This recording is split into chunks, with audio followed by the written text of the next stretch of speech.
मैं Nandini Yadav, principal IV international school. मैं सभी जनपद वासियों को और हमारे जितने भी देशवासी हैं, आप सभी को हमारे स्वतंत्रता दिवस की और 22 तारीख को रक्षाबंधन है, भाई बहन के प्यार का एक पर्व है। आप सभी लोग उस पर्व को बहुत धूमधाम से मनाएं, स्वतंत्रता दिवस को हम लोग बहुत धूमधाम से मनाएं। और साथ ही अभी भी कहीं ना कहीं कोरोना की वजह से जो रिस्ट्रिक्शन, जो गाइडलाइन सरकार के द्वारा दी जा रही हैं, उनका पालन करते हुए ही हमें जो भी फेस्टिवल या त्यौहार को मनाना है उन चीज़ों को ध्यान में रखते हुए मनाएं। और साथ ही मेरी आपके माध्यम से, आपके चैनल के माध्यम से ये गुजारिश है, सरकार से आदेश हो चुके हैं 9 to 12 स्कूलों के लिए, 16 तारीख से उन स्कूलों को खोला जा रहा है। जल्द से जल्द हम बस ये भी चाहते हैं कि छोटे बच्चों के लिए भी स्कूल खोलने के आदेश दे दिए जाएं, क्योंकि छोटे वाले जो छोटी एज के जो 8th क्लास तक के बच्चे हैं वो बहुत ज़्यादा भ्रमित हैं इस समय। ऑनलाइन क्लासेस में भी वो बच्चे पूर्ण रूप से नहीं जुड़ पा रहे हैं। तो आपके चैनल के माध्यम से बस एक बार फिर से यही गुजारिश है कि स्कूलों को जल्द से जल्द खोल दिया जाए। और एक बार फिर से आप सभी लोगों को स्वतंत्रता दिवस की और रक्षाबंधन की हार्दिक शुभकामनाएं। धन्यवाद। हम लोगों ने पूरे भारत में export promotion council of handcraft के माध्यम से 1 सितंबर का ज्ञापन दिवस रखा है और हमारे जितने भी जनप्रतिनिधि हैं उनके माध्यम से डीजीएफटी में, कॉमर्स मिनिस्ट्री में माननीय प्रधानमंत्री जी के लिए और फाइनेंस मिनिस्ट्री में हम लोगों ने अपनी बात पहुंचाने के लिए ये यहाँ पर आज मीटिंग रखी हुई है। हमारे यहाँ माननीय सदर विधायक मनीष सिसोदिया जी हम लोगों के बीच में हैं। इनके माध्यम से हम लोग अपनी बात पहुंचाना चाहते हैं कि जीएसटी के बाद से जो हम लोगों को परेशानियां आ रही हैं निर्यात करने में, उससे संबंधित हम लोगों को सुविधाएं मिल सकें और जो भी परेशानियां हैं वो कम से कम हो सकें। अभी 1 हफ्ते पहले हमारी माननीय प्रधानमंत्री नरेंद्र मोदी जी से वर्चुअल मीटिंग हुई थी। कल एमएसएमई मिनिस्ट्री में सेक्रेटरी साहब से हुई थी।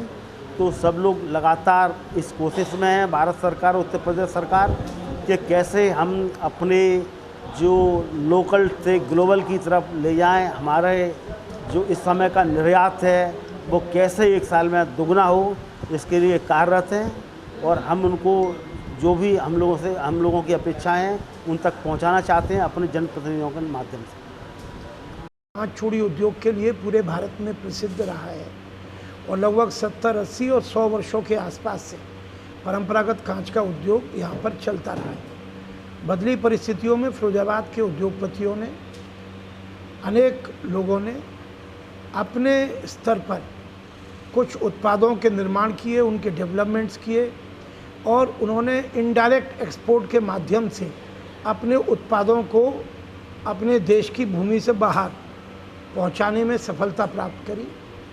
रिपीट ऑर्डर आने की स्थिति में यहाँ के जो भी उद्योगपति हैं उन्होंने और आगे बढ़कर काम किया और डायरेक्ट एक्सपोर्ट की लाइन में गए।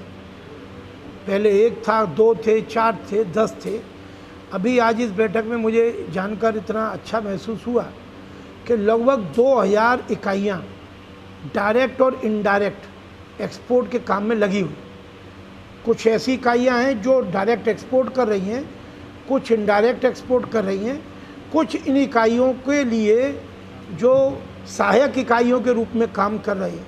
और इस पूरे विस्तार में लगभग 2-3 लाख के लगभग श्रमिक कह लें या छोटे बड़े कामों में लगे जुटे लोगों को इसमें रोजगार भी मिल रहा है। इससे आगे की कड़ी देखें तो फिरोजाबाद का जो निर्यातकों का एक जो संगठन बना है, एक्सपोर्ट एसोसिएशन, वर्तमान में इसके 108 रजिस्टर्ड सदस्य। आगे की बात में जो सबसे बड़ी बात आ रही है वो ये है कि अंतर्राष्ट्रीय बाज़ारों में जो फिरोजाबाद या भारत के प्रतिनिधि के रूप में फिरोजाबाद का जो हैंडीक्राफ्ट है उसका जो निर्यात है वो बहुत सारी कठिनाइयों का उसे सामना करना पड़ रहा है। जो बहुत ही विकसित देश हैं वहाँ पर ऑटोमाइजेशन हाई लेवल का है, वहाँ पर अनेक प्रोत्साहन और सुविधाएं हैं, बाज़ार पहले से स्थापित हैं। ऐसी स्थिति में यहाँ के निर्यातकों ने अपने उत्पादों को लगातार नया रूप देना, नया डिजाइन देना, छोटे या बड़ी मात्रा के ऑर्डर्स को भी सफलतापूर्वक निर्वहन करना, उसके कारण से पूरा यूरोप, अमेरिका और अन्य देशों में फिरोजाबाद के उत्पाद सफलतापूर्वक और विशेषकर कोरोना जैसे संकट काल में भी फिरोजाबाद के निर्यात उद्योग ने बढ़ोतरी दर्ज करी है। से ये आज बैठक थी, इसमें जो मेन बिंदुओं पर विचार हुआ, एक तो इसमें जो फ्रेट कंपलसेशन है उसमें कुछ दिक्कतें आ रही हैं, उसके ऊपर काम हुआ है। एक इनकी जो ड्रॉबैक है, ड्रॉबैक में कमी आई है WTO के